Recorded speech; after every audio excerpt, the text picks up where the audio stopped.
being able to have that momentum and build a business, I needed to build a system that was still going to generate enough business without me physically having to be on the phone, or one of our, and our agents too. Listen, I've had agents on our team, they get burned out. I mean, hammering the phones all day or 3 hours a day, every day, that is burnout. It is burnout. So I think as we move forward, I think leveraging tools and really understanding exactly how we do this in content and online is going to be crucial.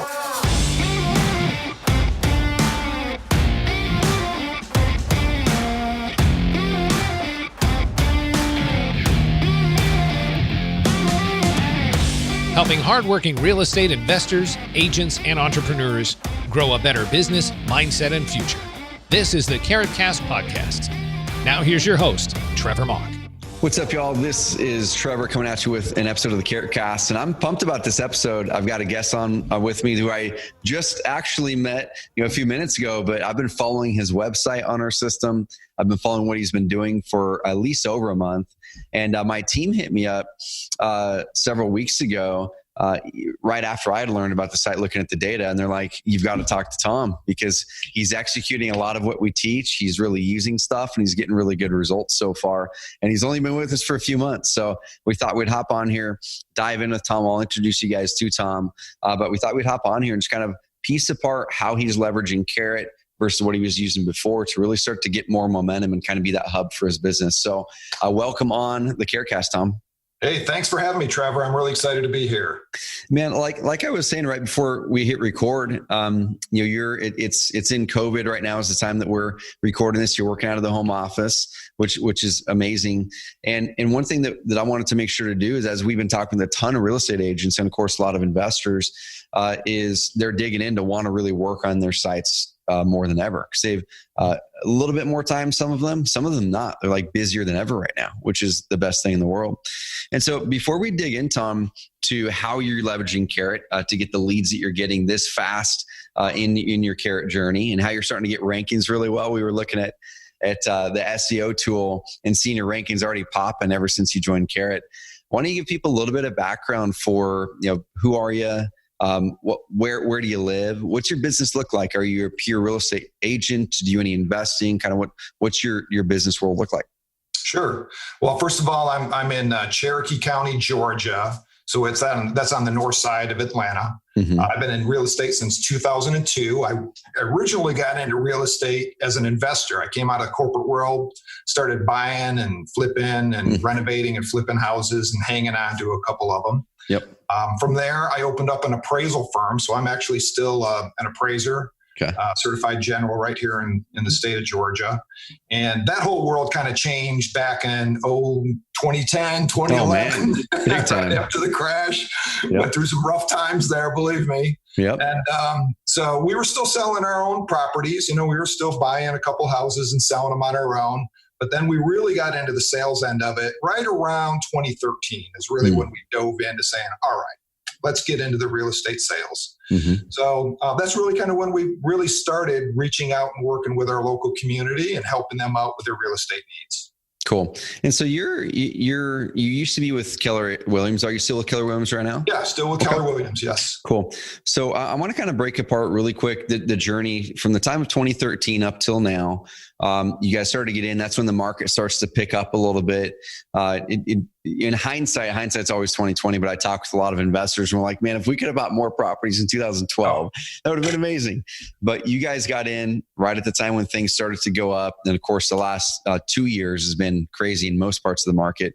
Yeah. But what did you do originally, Tom, when you were starting that out for marketing, for finding clients to work with? We were hitting the phones. I mean, we literally were on the phones. We had a really good solid sphere. We've been in our areas for 20 years. So we had a really good base of folks that we knew. And we just started calling people we know. Cool. Right. So we started working our sphere. I've actually did really well, had some great success calling expired listings and FSBOs. So that's how we originally started. Then I eventually got into Facebook ads. And I started having success with Facebook. This was probably 4 years ago, 5 years ago. So it's amazing how it's actually changed over the last 5 years.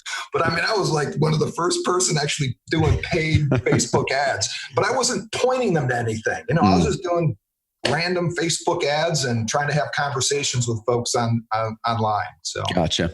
And so during that time, and this is something we talk about a lot here at Carrot, we talk about building authority, and something that I've been really hitting lately is when we started Carrot years ago, it was kind of like, hey, everyone's online, or everyone says that they need to get online, and everyone's kind of launching whatever site they could. Anything free, easy, simple, cheap, your Wixes, your Weebly's, your mom and pop web development shop down the road that makes something look really pretty, but it doesn't perform. And so when we came into the market in end of 2013, started 2014 for investors, we were saying, what if we just focus on performance? Like, what if we just focus on helping people get high in Google, where the most motivated prospects are, where the highest value prospects are, and let's focus on conversion so you can drive people there from any marketing source. So in 2013, 2014, up until recently, what did you do on the online presence side of it? Did you have a website? What did you kind of do there? We did. We had a makeshift website, if you will. It's funny you mentioned Wix, because that was our first website. And we've quickly learned that it just wasn't flexible enough to really do what we wanted to do. When we started getting into Facebook ads, we wanted to build pixels in so we could do some remarketing. That was out the door, right? You couldn't do any of that. So we ended up transitioning over to another base that allowed us to do it, but it was so cumbersome. It was very time consuming. And we just didn't have the time to do it. We just didn't have the time to really manage it. It didn't have the tools and the platform to really be able to make it an efficient site that we could really manage. So we tried all those things. Funny, you also mentioned Google, because we originally tried to do the Google searches and we failed on that. I spent a ton of money, and I eventually just came to the conclusion that I can't compete with all these big guys for keywords. And I was doing it all wrong, right? My keywords were realtor.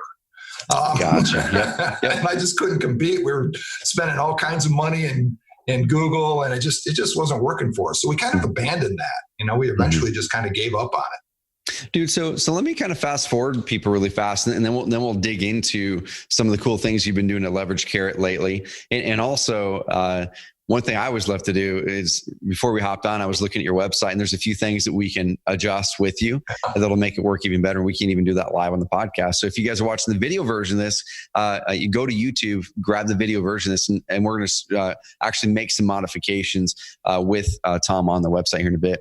But so fast forward to today, I logged into the back end of your Carrot site, and this is one of the things that grabbed us when we were looking at the data. Is once again, you've been with us for a few months, you're starting to get some rankings that were not there before, and we'll talk about what types of phrases those are for. There's even some seller rankings that I saw pop up on some of your stuff. We'll start to work on getting leads out of that. And also, you have dozens and dozens, if not over 100 leads in there already in just over 3 months now. A mixture between the majority, it looks like, is paid, because that's where you start. That's what we always tell people. When you're building up your evergreen, you got to get some hamster wheel or some paid in now, and then you build up your evergreen over the long term. But why don't you kind of break down in these early phases? I'm excited to maybe do an update with you in 3 months and 6 months, but in these early phases, what are the types of results you've gotten so far, and how does that compare to anything you did online before? Well, the results have been great. First of all, we followed your training and your content that you have. I know we're not trying to plug you, but honestly, that was huge. That was huge for us. So it really gave us a wonderful big picture of how everything fits together in one cohesive marketing plan. And that was what was really missing from what we were trying to do. So initially, we followed your training, right? And then we built the content. We started building content in our website. We were doing the posts, our blog posts. We were going in there and doing videos. We did a lot of videos to begin with. And then we started doing the paid pay-per-click advertising in Facebook and a little bit of Google, and directing them back into our website as our authority portal. And that's when the leads just all of a sudden started kicking in. I mean, it was like, all right, cool, this stuff is working. It's working. That's a cool feeling, isn't it? Because first of all, you kind of have that mental crust built up from what you've tried in the past. Some of it worked in the past, sound like some of it didn't. And then there's kind of a new model. And I want to kind of tease this out a bit. Which training was it that you guys went through to get clarity on the model? The 30-day challenge. Cool. Okay, so you guys did 30-day challenge. Yeah. And this is one thing that's really important for me as well. So one thing in the notes that I've got from Lainey, and she had a chance to chat with you earlier, is that you felt that things kind of mentally came together for you, that, oh my gosh, now this website, it is kind of the central hub. What was that big aha for you when you went through that training and you saw the plan and you finally went, okay, yes, this is how I see a website now. It's not just a website, it's an authority hub. And how did that light bulb go off for you?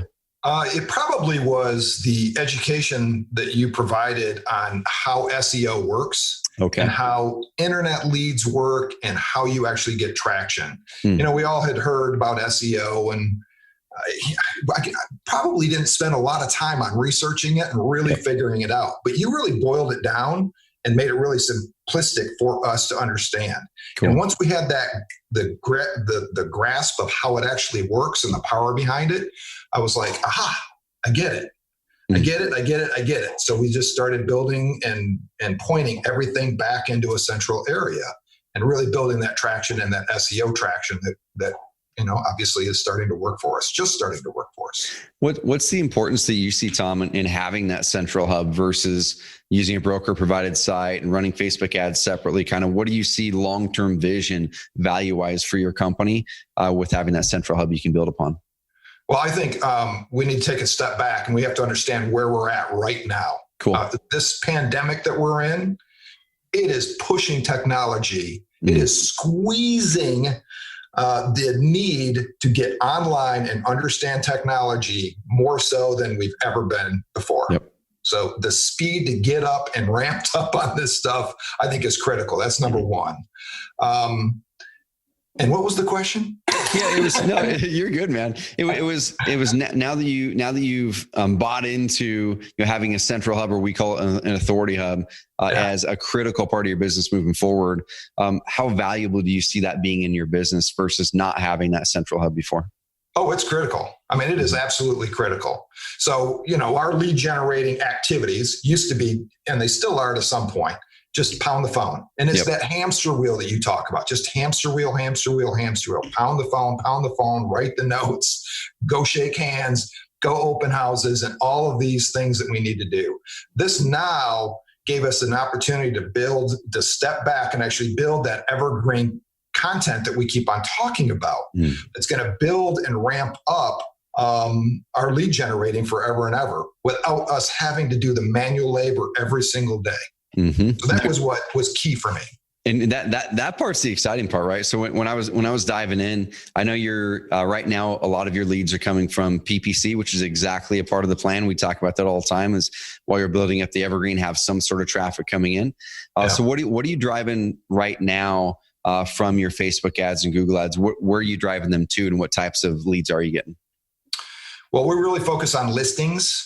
Mm-hmm. More so than buyers. We're very listing heavy in our company itself. So we do a lot of just providing value to our clients, and then we're driving them back. We're doing a little, call to actions and get more information, or get a list of this, or get a list of that, or get an offer on your house today to get an idea of what your market value is. So we're always just providing additional information. So those are the types of ads that we're running on our pay-per-click, which is driving them back to either a landing page that we've created on the site, or it'll send them to like a blog that we've actually posted, and we'll have a video there for them. Gotcha. So those are the types of leads that we're getting. The other lead, I'll talk about buyers real quick. We've got tons of buyers here. And there's no houses. So buyer leads are fairly simple to get our hands on right now. But we did a campaign with ranch homes, available ranch homes or single family homes, master on mains in a particular area in our area. And man, we just get loaded up with those leads. I love it. And we don't have houses for them, but that's another issue. But that's the cool thing, right? I mean, buyers become sellers grab buyers, right? Well, and we just nurture those folks. We put them in our plan. We have a follow-up plan for them, and we just keep in contact with them. And eventually, we're going to get there. Exactly. And so I'm sharing the back end. I'm not going to show any particular leads because it's private information, but the back end stats of Tom's site. So, particularly there's a little over 1,000 visitors. Now, some of that might be you and your team and me, but there's definitely really good, significant traffic coming there. Dozens of leads in there. And this is one of the ones that Tom just mentioned where that particular page with gross traffic, now once again, that includes any clicks that Tom had or me or someone clicking it twice. So the conversion rate's actually a little bit higher than 8%, but it's converting 8%, list of rancher or master homes on Main. And he's using our landing page builder, just using the model that we teach in the Authority Challenge, where it's like, hey, you either market a specific property and create a very, very simple landing page, something like this, or you use that same format to market a neighborhood or a niche. And y'all, if you just execute the plan, it works. It works really, really good. And so these ones here, Tom, are these ones the ones that are coming from Facebook? Yeah, sure are. Okay. And you didn't do a lot of customization. You put the picture from a neighborhood there. You updated some copy here and updated that. So use the template, which is great. Yeah, absolutely. Cool. I love it.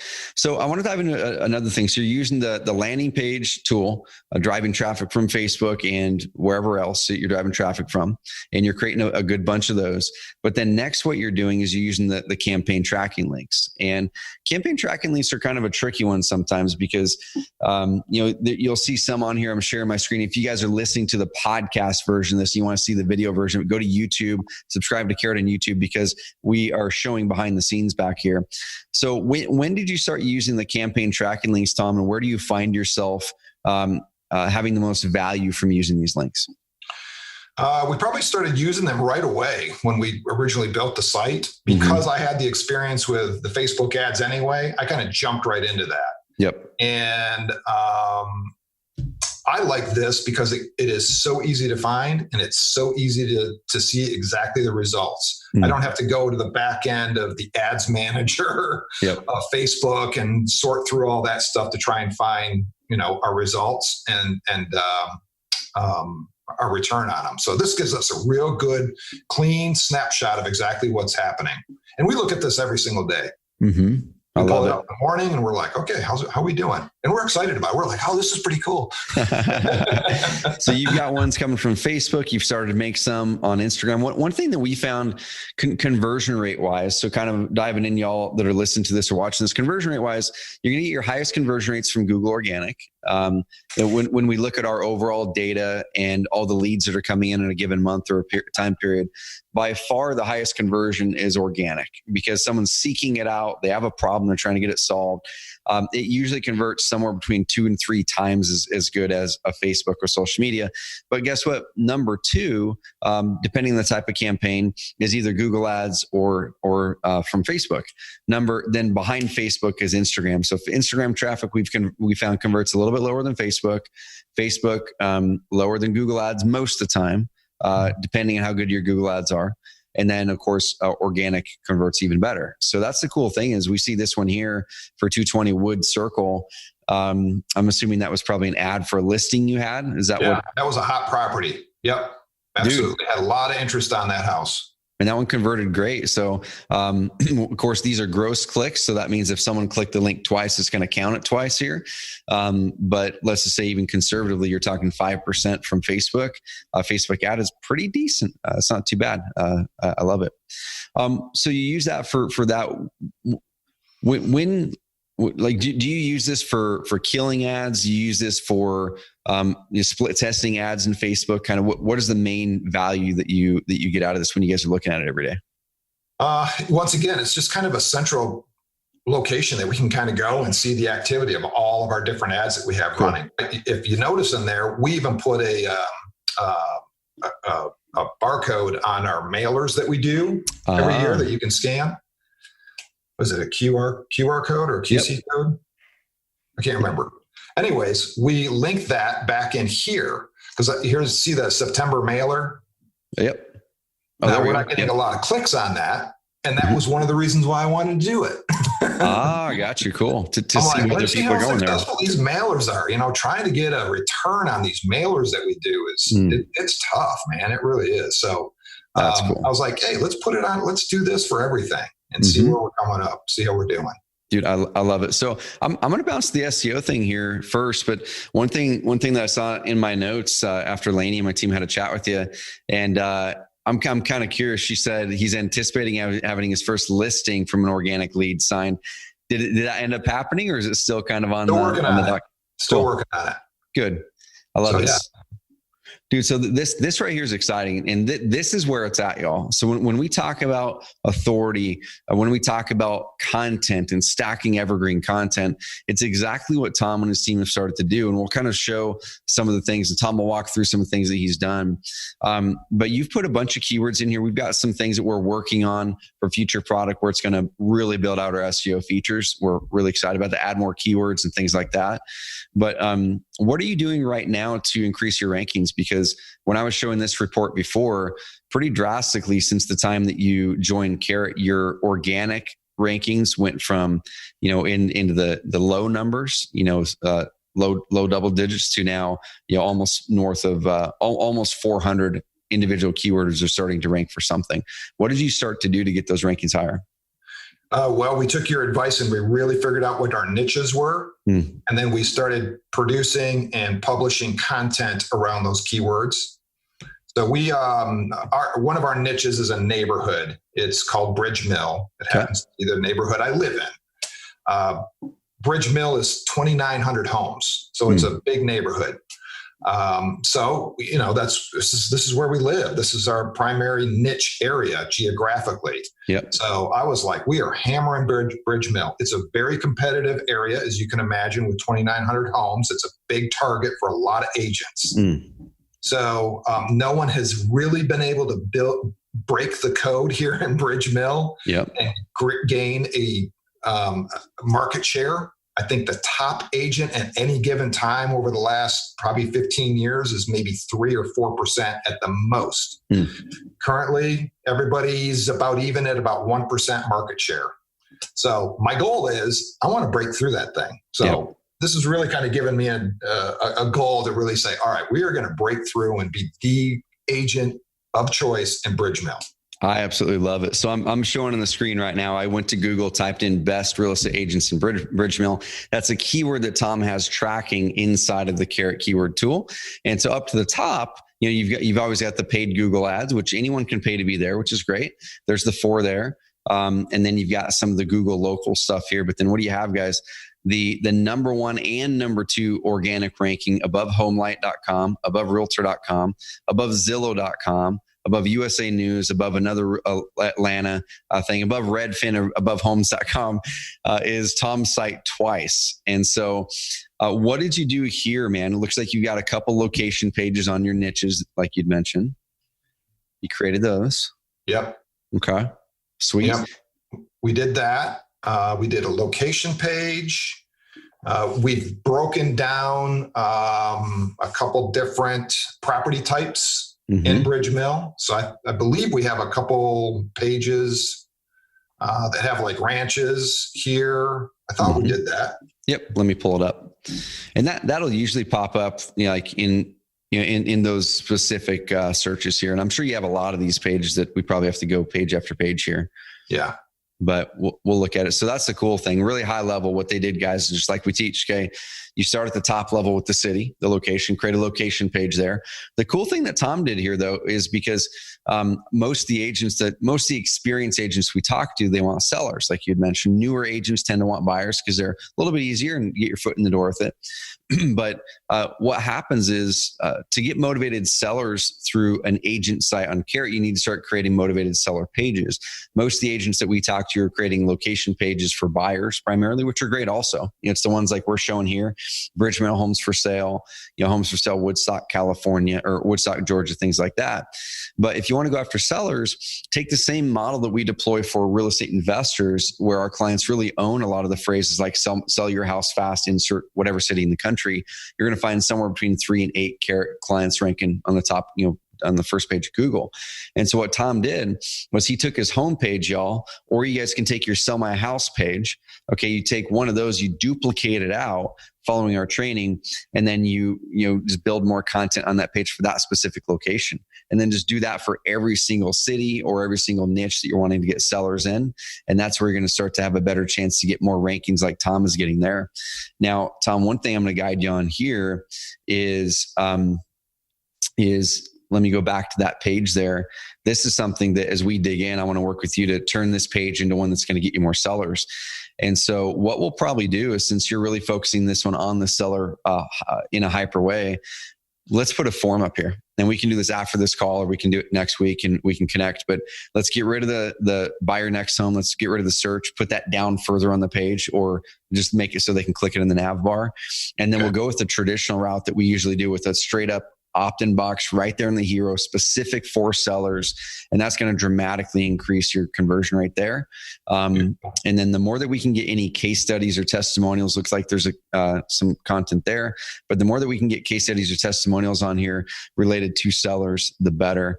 And we'd like to work with you too, to kind of reformat some of these to shorten them down. And then we can link over to the reviews page. But that'd be great. This is going to turn to sellers for sure once we start to get the opt-in box up to the top. Perfect. Yep. Cool. Awesome. I love it. So you dove in there, you pegged your niches, your cities, you started then to create niche pages within those cities for neighborhoods, for parts of town. Those are starting to rank as well. I'm going back to the SEO Keyword Tracker here, y'all. And once again, guys, for context, Tom joined Carrot like 3 months ago. Okay. He hasn't been with us for a year. He hasn't been with us for 5 years. They've just executed. I think that's the main difference is they made a fundamental mindset shift. They said, I'm not going to just try to fit this in with what we're doing. They said, we're going to make this a core part of our primary strategy, and we're going to do it in making sure that we know we're looking at it for the long-term momentum. So I want to toss this question your way, Tom. So you were hammering the phones, cold calling. What was it that made you really shift your mindset to say, I am no longer going to make cold calling the main thing that brings in deals for me for the next 5-10 years? I'm going to go with this other route. What was the main thing that was that driver for you? Well, I had to look at what was important to me, and it's time, right? Mm-hmm. So being able to have that momentum and build a business, I needed to build a system that was still going to generate enough business without me physically having to be on the phone, or one of our, and our agents too. Listen, I've had agents on our team, they get burned out. Mm-hmm. I mean, hammering the phones all day or 3 hours a day, every day, that is burnout. It is burnout. So I think as we move forward, I think leveraging tools and really understanding exactly how we do this in content and online is going to be critical to us. So to answer your question, it was my time. I'm like, where am I going with this thing? Yep. How do I build a business, scale this thing up where I don't have to be just absolutely on the phone all the time? And that's the important thing. That's where I really try to drill it in with our content. I was in the same spot. I was in the same spot with my previous companies where we did a lot of hamster wheel marketing. And then as I was transitioning out, I sat there and wrote down, like, what are the things that I did not like about that business or those businesses? Mm-hmm. And one of the big ones was inconsistency. I couldn't predict my income within a very small percentage point in 6 months out. And I'm like, man, if I can't predict my income within 10% 6 months out, you really can't plan as well. Like, it's hard to really build a team with confidence because you don't want to saddle yourself with more extra overhead if you don't know what your income is going to be like next month. You want to be able to take vacations and time off, and you can take a week here, a week there, but it's hard to take like a month off and really unplug without leads just coming to you. Yeah. And like we always talk, like your pipeline is usually, what deals you're closing today is what a pipeline you created 3-6 months ago. And so if you take that month off or 2 weeks off and you're not hammering the phones, you didn't build a big team to do that, then you're not going to feel it right away. But you'll feel it in 3 months. You'll feel it in 6 months where you're not closing the same amount of deals that you were. And you're going to ask why. It was because of your hamster wheel marketing that you're relying your business on. Yeah. So let me dig into a couple more things. So you'd mentioned that you're using video posts, and I'm going to share the screen again here really quick. And I'm going to show a couple examples. And the cool thing is, y'all, the things that I'm showing are exactly what I teach. So this is just Tom going through the training, carving out the time and actually implementing it. And there are some things that we can and we are working on really innovating and improving. But the system works when you work the system. So there's a couple things I wanted to show you here, Tom. And here's one that can be an upgrade to your process moving forward. Okay. All right. So this one here is an article that we saw is ranking pretty well for something. Where'd it go? This one here is one that I found. I don't think this was the one that was ranking well for something. I think it was this one here, tips for selling your home in Cherokee. So ranked number 1 in Google and number 2 in Google, y'all, over Realtor.com, over another competitor, over a YouTube video, over other competitors, is Tom's site. And it's also the cool thing the cool thing is he's got 2 of them. He's got one that's a blog post, and maybe they both are, but one's a blog post, it looks like. And then the other one, that one's from the blog. And then the other one is a page on the site. And so he's used 2 different types of content to stack onto his authority hub for the same types of phrases in the same area. And that's how you start to kind of swarm that conversation. That's how you control the conversation online. And so when I click this, your Cherokee County, Georgia best real estate agents, this one specifically is, a lead gen page. And I'm going to work with you, Tom, to adjust this to make it generate leads really good for you. Okay. This is ranked number 1. Number 2, though, is the blog post. And here's a quick tip that you guys can execute to make your blog posts convert leads even better. So I have a question for you. This blog post here, Tom, it was published a few months ago. Is this one that you guys wrote? Was this from our automated article library? This was from your automated library. Okay. Did you guys modify it at all, or did you straight up publish it? Well, we went through, and I don't think we swapped out the pictures, the photos. Mm-hmm. I did go through and check the links, I believe, to make sure that they weren't going to some competitor's site. Yep. And they were relevant. And then, of course, we ended with, there you go at the bottom, give us a call and send us a message or send us a message. Mm-hmm. I like it. So versus right. Did you guys ever try any content marketing before, Carrot? Like any videos or articles? No. Okay. For me, one of the reasons we created these tools is, number 1, I don't like writing. I'm a good writer, but I don't like it. And so we created the automated tool where our team does the research. We find out what sellers and buyers are typing. We write the content. We optimize it. And you have the advanced marketer plan, which gives you the more robust articles.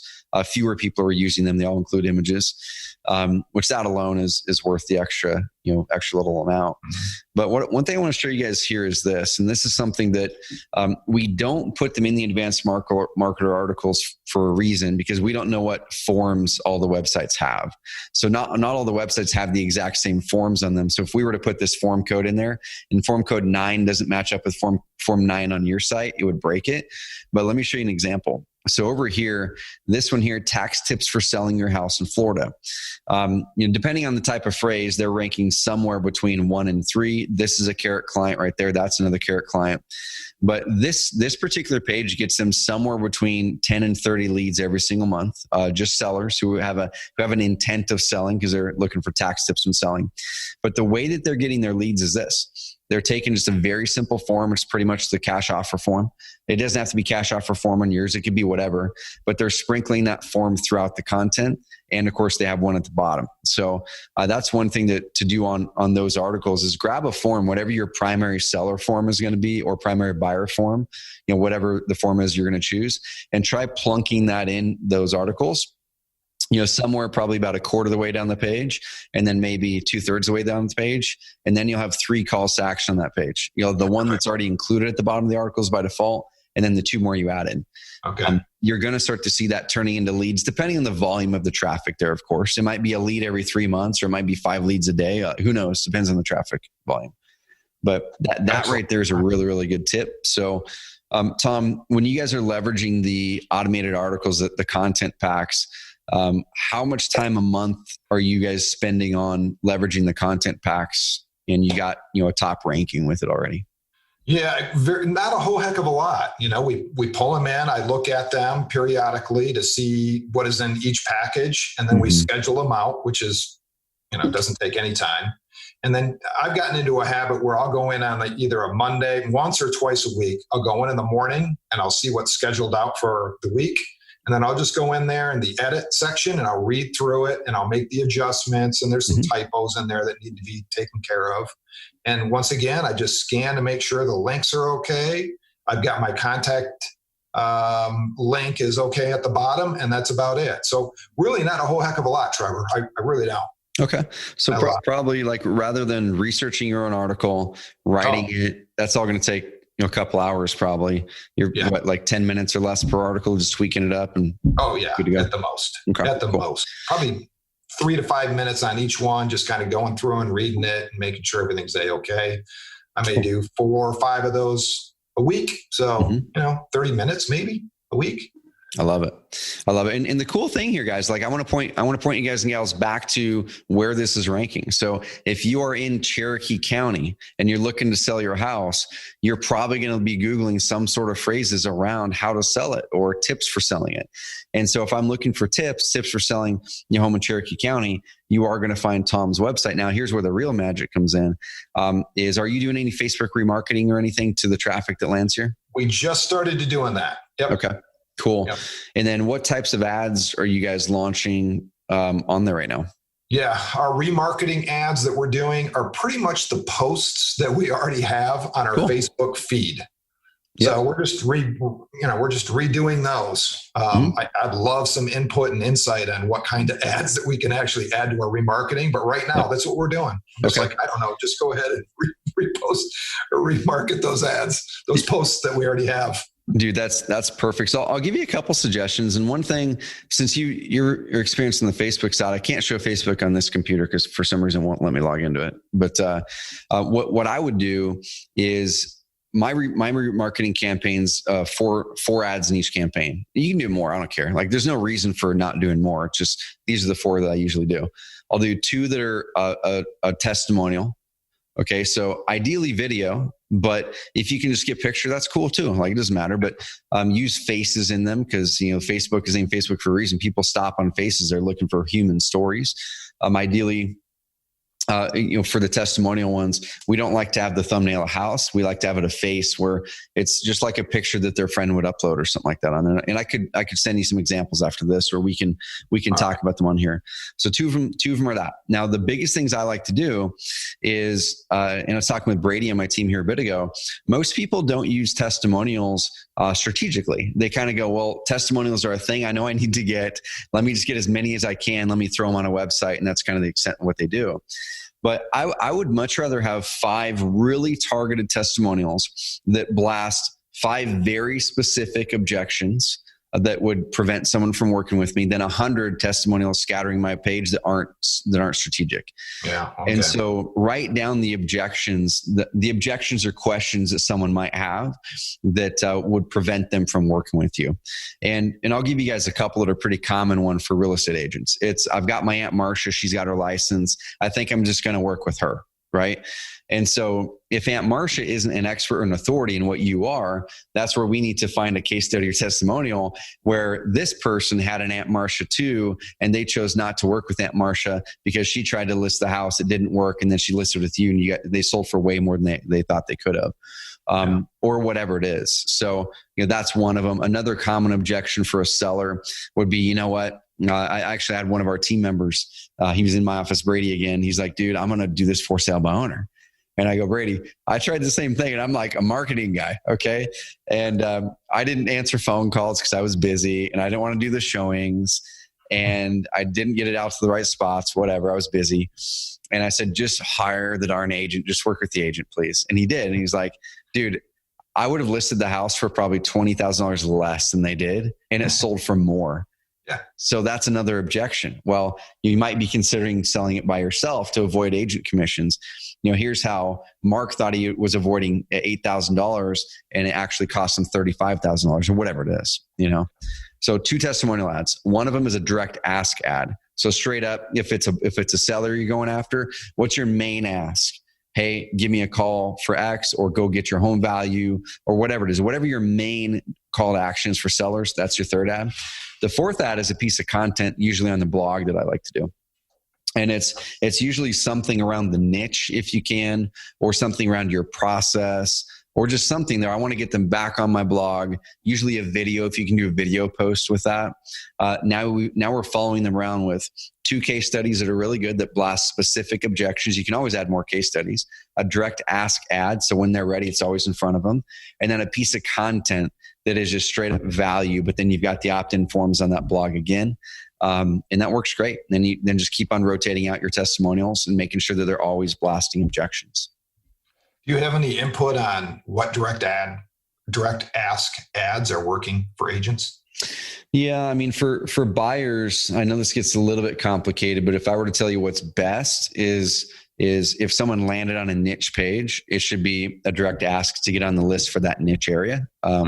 But then you've got to get pretty sophisticated with your pixels and stuff.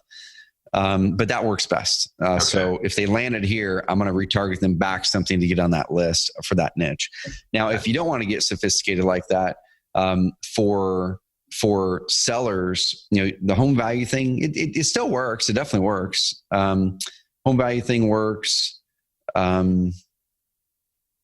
mean, that's for sellers, other than the cash offer, or, I mean, the cash offer thing, honestly, is what works best right now. It's see what your house could sell for right now for cash, and we can make you an offer. And then if you can partner with the local investor, if you don't want to do that, like, they can make the offers. Mm-hmm. But then you can take the 80% of the leads that you get that are retail. Like most investors are throwing away 80% of their leads that don't fit into their nice, pretty little cash offer box, and they're throwing them away. I'm like, those are perfect leads for agents because they're all retail. Yeah, no retail. Yep. Yeah. Yeah. But that's a really good question. Talk to those guys more. Yeah, exactly. So that's a good tip there for your area, is you could do some Google searches, find out which carrot sites they're ranked high. They don't have to be carrot sites, but then connect with those investors and just reach out to them. Say, hey, I'm Tom. I've been in the industry for blah, blah, blah, blah, blah. And you've been in the industry for a long time, between all the different parts of real estate. And just say, I'm looking to connect with other smart real estate people in town. And, I come across deals every so often that might be a perfect fit for an investor. And I was just wanting to find a way to partner with some local investors to send them the deals that I can't handle. Now, You notice how I'm not saying I want to try to get your leads. I'm going, how can I help you? Because they're more likely to answer that. Then you build a relationship, and hopefully they'll send you those leads. And if you can, depending on the state laws, of course, it makes it more exciting for them if there's a way that they can make an income from the deals that happen. Yeah. Yep. So last couple things to ask you, man. So I know you're also using the video post feature. How are you guys right now using video posts? And is there anything there that is starting to work for you, or anything that you could use some guidance or help on? Yeah, we're trying, once again, it's all about bringing value to our market. So, been in the industry for a long time. I've got a lot of knowledge in my head. Yep. And I'd like to just kind of get it out there, right? Cool. So I'm always trying to break it down into little bits and pieces and do videos on that. It could be geographical or whatever the market of the moment is, to be able to provide them. So we're starting to do videos and provide that. Yep. We're doing them primarily through YouTube. Yep. And then we're taking that YouTube and we're linking it up onto our landing page, on our Carrot landing page, which is working great. Mm-hmm. And then we also do a Facebook post primarily with those. Cool. So, and it's just starting to take off. It's just starting to get a little bit of traction. Just like most everybody else, it's uncomfortable doing videos. Yep. I'm pretty stiff, so I'm trying to learn how to loosen up a little bit. And not be so stiff, be a little bit more natural. And so we're working on it, cool. But we're having fun with it. We really are. We're getting there. You guys are doing a great job. And one thing that I would suggest anyone listening to this is what Tom had mentioned there is perfect. Okay. He's doing stuff to add value. He's doing it on the niches. He uploads it to YouTube, and then he is cross-sharing it, over to Facebook from the landing page. And if you're not doing this, Tom, I'm not sure if this is the way that you're doing it, but we've got the feature that's video posts where you can and this is where the power of those short videos comes in. You take that YouTube video, you put it into the video post feature, and then click the button. It's $1.25 a minute. We're just passing along. We don't make we lose money on those actually, because we have to pay credit card fees. But then we yank out all the words on it, make a full written article for you. And then you've got those three things. You've got that piece of content up on YouTube, which that's the second largest search engine in the world. You've got the piece of content on your Carrot Authority Hub now, which is going after the highly motivated people over there for long-term stuff, long tail keyword phrases, really targeted leads. And then you put it over on Facebook. And dude, that's the trifecta, because most agents are just putting it on social. And they're hoping that it gets in front of that prospect for that 24 to 48 hours before it goes down the feed and they don't see it again. Yeah. Hamster wheel.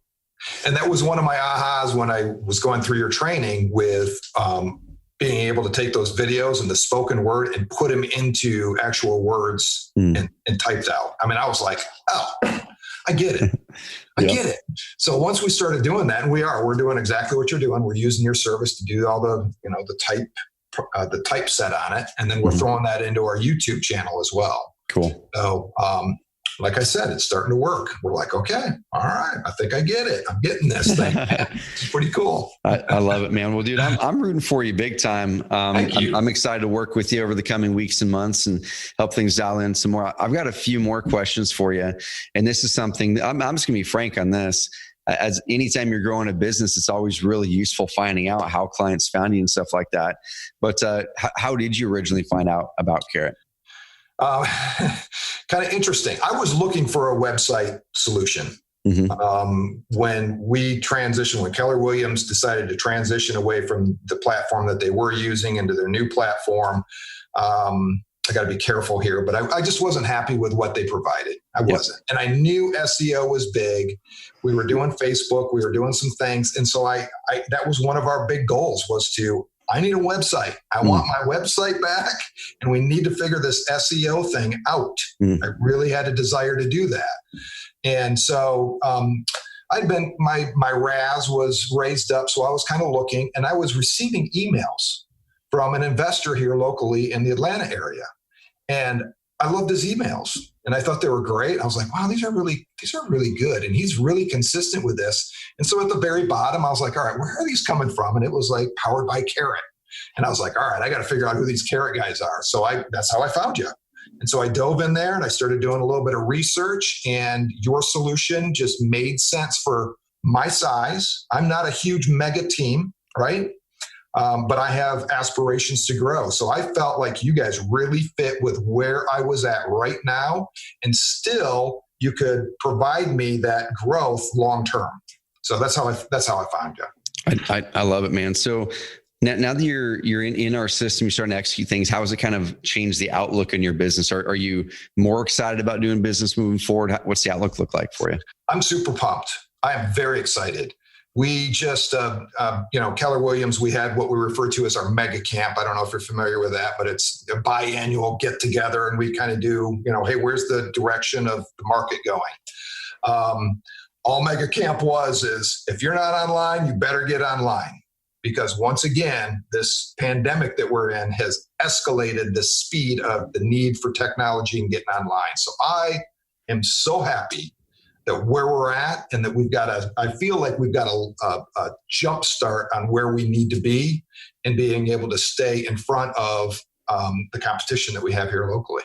Dude, so I'm excited. I told my marketing person, I was like, we are on task. We are on it. We are on it. We're doing the right thing. We're doing a good job. This is where we need to be, and this is where we need to be focused, and we're just going to keep marching on. So that was just good confirmation with that. Man, I absolutely love it. That excites me big time. Have you closed any transactions yet in this first 90 days or so that came from Carrot leads? Directly from Carrot? No, we've got that one that we're still working on. Yep. So that one looks very favorable. We're just, typical real estate stuff. We're just waiting for the house to get ready. Dude, I love it, man. One last thing here. So if there's an agent that's, let's say they're with KW is amazing. I had Jay Papasan on the podcast a few months ago. Okay. And amazing guy. If there was other KW agents or even not KW agents, they were looking at, let's say, building a custom site or using a broker provided site versus Carrot, kind of what would you say to them with the experience that you've got now? Well, if you really want to take your business and generate leads and follow-up systems online, you need to have a platform to build it on. You just do. So if that's where you want to go, if you want to get off the hamster wheel and you want to have more presence online and people find you instead of you constantly finding them, you better get some kind of program in place. And for me, that was building an authority engine, somewhere that we can push people to and start building that SEO. Dude, I love it, man. Tom, I appreciate you hopping on here. Like I said, I'm excited about it. We're out of time now, but guys and gals, if you guys are an agent, you're an investor looking to ramp up your online presence, go to carrot.com, check it out. And there will probably be more content soon on kind of what we're doing to help agents like Tom tweak things, really ramp up that performance even more. So Tom, I appreciate you hopping on the Carrot Cast with me. And dude, good luck with everything. We're excited to be along the journey with you. Hey, thank you so much for having me. This was great. It was great. I appreciate it. Thank you. Thank you very much. We'll talk soon, guys and gals. See ya.